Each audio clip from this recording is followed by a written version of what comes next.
முக்கியமாக பெண்களுக்கு பார்த்தோம்னா கழுத்துக்கு கீழே உடலே வந்து ரொம்ப பருத்து இருக்கிற மாதிரி இருக்கும். ஸோ கழுத்துக்கு கீழே ஒரே மாதிரி ஷேப்பாக இருக்கிற மாதிரி ரொம்ப உடல் பருத்து போய் வயிறு பகுதி வந்து ரொம்ப பெருசாக இருக்கிற மாதிரி இருக்கும். அப்படியே வயிறுலேருந்து தொடை வரைக்கும் நமக்கு அப்படியே பெருசாக வந்து அதுக்கப்புறம் கால்கள்லையும் மூட்டுக்கள்லையும் வந்து அதிகமான ஒரு வீக்கம் காணப்படுது.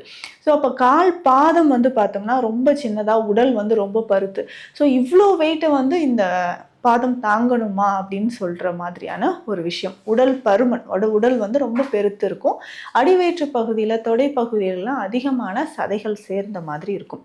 இது பொதுவாக ஃபிசிக்கல் ஆக்டிவிட்டிஸ் ரொம்ப குறைவாக இருக்கிறவங்களுக்கோ, ஹார்மோன் சேஞ்சஸ் அதாவது தைராய்டு தொடர்பான பிரச்சனைகள் இருக்கிறவங்களுக்கோ, நம்ம உடலில் வந்து பார்த்தோம்னா பிசிஓடியோ, இர்ரெகுலர் பீரியட்ஸ், அதுக்கப்புறம் adenomyosis, fibroid uterus, gall bladder stones இந்த மாதிரி பிரச்சனைகள் இருக்கிறவங்களுக்கு கிடுகிடுன்னு உடல் பருமனும் அதிகமாகி அதனோட கொலஸ்ட்ரால் லெவலும் அதிகமாகிட்டே போகுது.